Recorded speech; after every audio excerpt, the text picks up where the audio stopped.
Sponsored by 666bet.com. Kugan Cassius Rifle TV in association with Macklin Gym Marbella and 666 Bets. With me, I've got Dave Caldwell here in Liverpool for the Tony Bellew workout. How are you? Very good, really good. It's fight week. Love fight week. Big fight this week. Can't beat a big fight. Can't beat a big fight.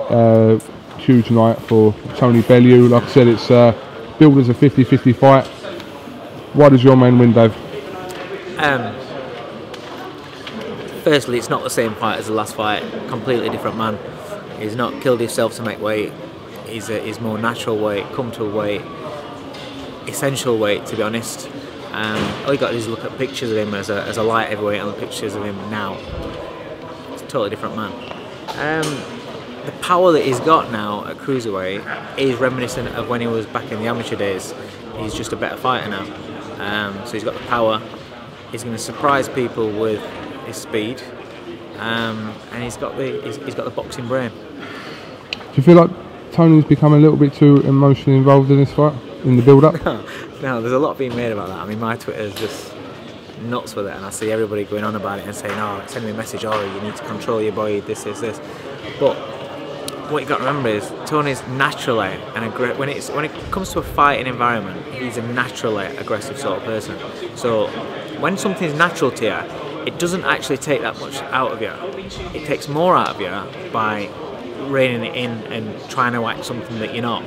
You know, it's just how he is. But he controls that. There's an off switch where he controls that. He knows what's stupid and what will cost him the fight, and he knows what won't. All this, you know, when he's face to face, he summed it up quite well. You know, if you don't like somebody and you're in their presence, you're not going to be all nicey and smiley, and if you're an aggressive sort of person, you are going to show aggression towards them. But he gets to actually put that to bed, and he gets to punch Cleverly in the face. So that aggression will come out in his work and his punching. It's not going to be a case of where he's going to go out like a lunatic. He knows if he goes out like a lunatic, then you know he's giving Cleverly a massive opportunity to win the fight. He'll be aggressive and be throwing bombs, but he'll be doing it in an intellectual sort of way. Or he should be.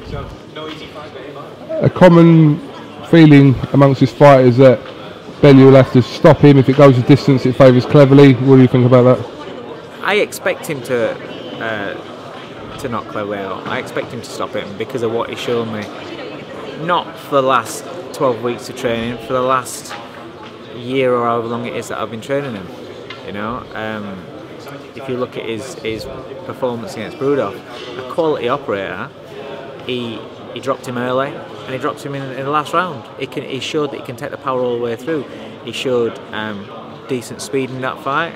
He showed a good work rate at cruiserweight, you know, and he showed a maturity because when he went off track for one round, got a bit of a bollocking and he jumped straight back on the track. At the end of the day, fighters are always going to make mistakes, and fighters are going to sometimes waver off the path that you want them to lead. But the fighters that make it, the fighters that end up winning, are the ones that, all right, adjust.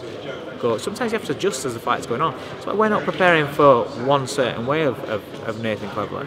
You know, whatever they want to do, and whatever, you know, if he wants to come to Tony and bring it to him, or if he wants to box Tony and be a little bit smarter, we've prepared that. We haven't just stood there and I've not just stuck Tony on a bag that's not moving and slam away, off you go. You know, there's been a bit of thought behind it.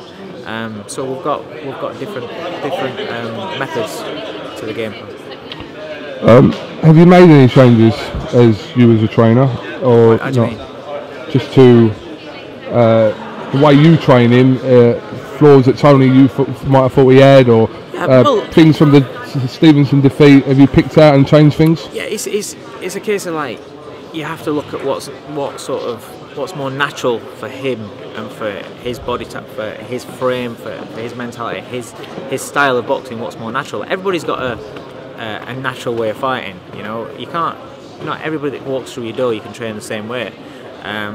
Some fighters are more suited to a certain style than others, and you know, the first job that I do is I have a look at him, see, you know, the mistakes that he makes, try and eradicate the mistakes, try and make him better at the things he's good at and he's more natural at, and you put it together. And also you've got to you know, you've got to teach, you've got to talk to fighters, and you've got to explain to fighters why they're doing certain things. And you know, he gets it, so he does it. All right, Dave. I think Sky want you over there. Okay. So it's good that you come here. You know where your priorities are. Yeah. I get more interviews with you than I do with Sky. All right. Well, listen. We'll catch up with you after the press conference on Thursday. Yeah. All right. All right. Cheers. Thanks, Dave. Bye, mate. The Big Fight, sponsored by 666bet.com.